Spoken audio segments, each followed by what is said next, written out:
বিসমিল্লাহির রহমানির রহিম।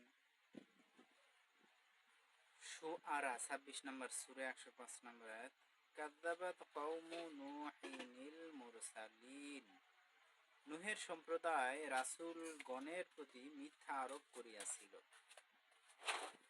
ইদ ক্বালা লাহুম আখূহুম নূহুন আলা তাত্তাকুন। যখন উহাদের ভাই নূহ উহাদেরকে বলিয়াছিল, তোমরা কি সাবধান হইবে না? ইদ ক্বালা, ইদ মানে যখন, ক্বালা মানে বলেছিল, লাহুম তাদেরকে, সেই জাতিকে বলেছিল, আখূহুম তাদের ভাই, নূহুন নূহ, আলা তাত্তাকুন তোমরা কি সাবধান হইবে না?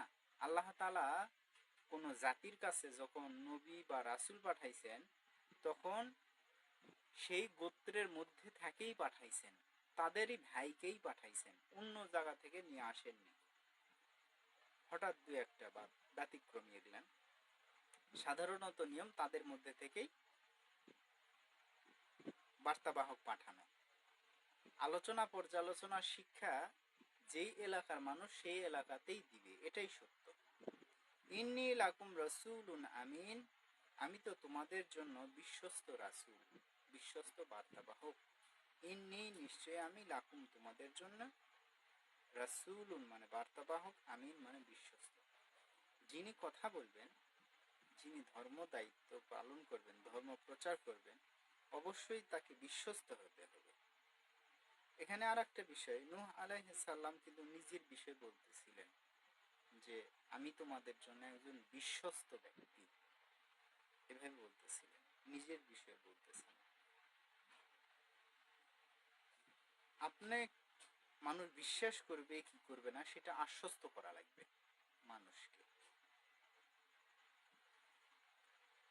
ফাত্তাকুল্লাহা ওয়া আতিউন, তোমরা আল্লাহকে ভয় করো এবং আমার আনুগত্য করো।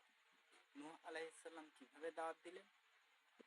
কিভাবে নূহ আলাইহিস সালাম তার জাতিকে দাওয়াত দিলেন?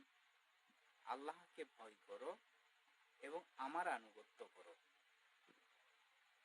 আলেমদের অনুসরণ করবে, আনুগত্য করবে, এটাই সঠিক। কারণ তারা নবীর ওয়ারিস, নবীর উত্তরাধিকারী।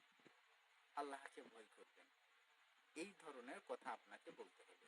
ওমা আসআলুকুম আলাইহি আজরিন, আমি তোমাদের কাছে এর জন্য কোনো আজুরা চাই না। ইন আজরিয়া ইল্লা আলা রব্বিল আলামিন, আমার আজুরা তো